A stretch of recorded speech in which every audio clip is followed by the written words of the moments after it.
Greetings, beloveds.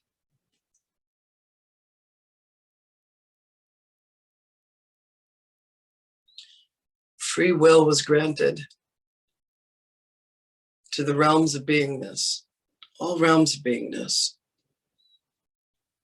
to make a choice to be as one is created or to evoke a different creation.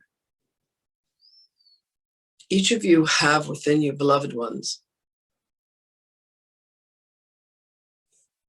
the God-given gift of free will. You may choose to have the ego will be what is dominant for you. You may choose to have God's will be what is dominant for you. But as you surrender yourselves to the love that is within you, you will find that there will be greater challenges. It would seem to be the opposite, that you have said, yes, let me set my course in the direction of living in accordance with the mind and the will and the heart of God. But understand, given the many, many numerous cycles of incarnation in which you have chosen otherwise, there is a lot of cleansing and purification that is to be done.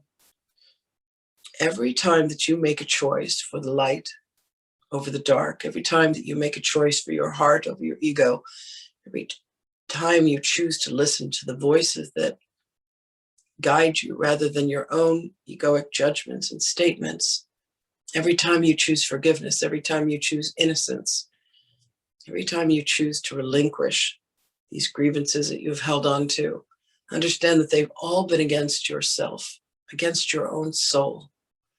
The more that you allow yourself to weave back into the tapestry of your own soul, the more that you allow yourself to be in alignment with your own divinity, you make another step. But along that path, beloveds, you are going to run into the big bad wolf. You are going to run into the stories, the fantasies from your childhood, the horror stories along the way, as you climb your way back out of the muck and the mire, the darkness that you have allowed yourself to descend into.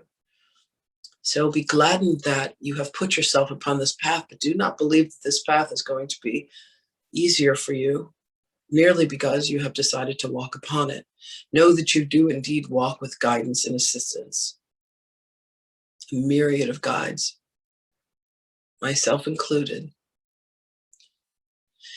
Know that your journey is encouraged. Your journey is indeed inspired. Your journey is indeed given to you. And the ending is indeed assured.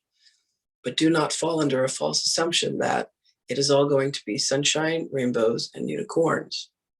For you must allow yourselves to go back through much of the chaos that you yourself have created, both consciously and unconsciously.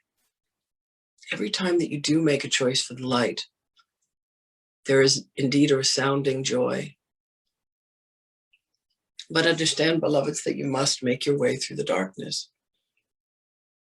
It is the most divine dance between the two.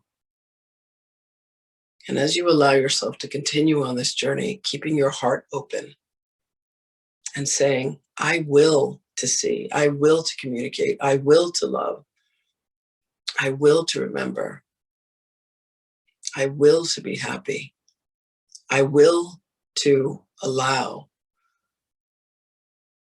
It is at that moment that you surrender to the truth of you. And that truth is beyond your imaginations that think within an egoic mind. The ego's function, beloveds, has been to protect, but there is nothing that needs protection. Do you understand the futility in this gesture? There is not truly anything that needs to be forgiven, except for the aspect of you that has continued time after time after time after time within this time-space continuum to use people, places, things, and circumstances and beliefs against yourself. There is nothing that is against you, beloveds. Every moment of your existence is for you. Every moment of your existence is ushering you back to the kingdom.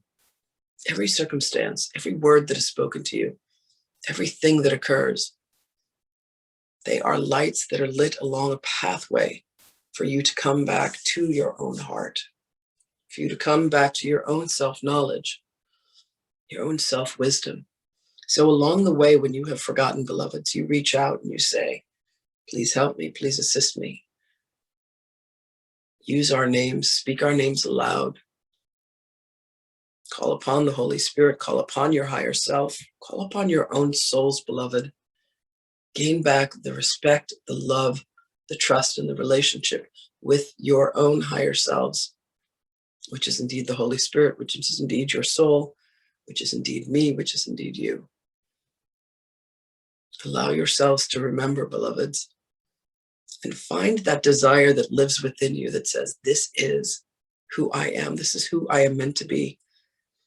This is who I have been longing for. This is who I have been desiring. This is the journey home that I wish to take. And there you find your freedom. And there you find your release. And there you find your love.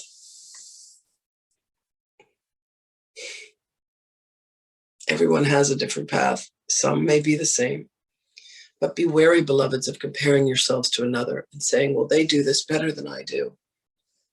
Beloved, it is all still an aspect of you. If they're doing it well, applaud yourself and say, look how well I've done in the form of A. Look how well I've done in the form of B. Take credit for all of it, beloveds, for it is all your creation. It is all our creation. And we are indeed one. So today, fill your heart with love, happiness. Know that you are well on your journey. And stop being sad and stop being fearful and stop being frustrated. For it is only you relinquishing power over to the ego to say, this is not the way that it should be. My ego knows best. This is a bunch of hooey. I still can't see, I still can't hear, I still can't feel. That, beloveds, is your lie. Of course you can. You must surrender. And it is in that surrendering that you are released and you are freed from all. So close your eyes, beloved ones, and take a breath and know that as God is, I am. And repeat that sequence to yourself. And from there, allow yourselves to come to the profound truth that as God is, I am. It is that simple. Nothing more, nothing less. Our blessings to you always, beloved ones. I love you. I am with you. Reach out for me. I am always there. I am not the one who has ever left. And neither, by the way, have you. Be gladdened and be joyful. And above all, beloveds, be happy. We will speak with you again.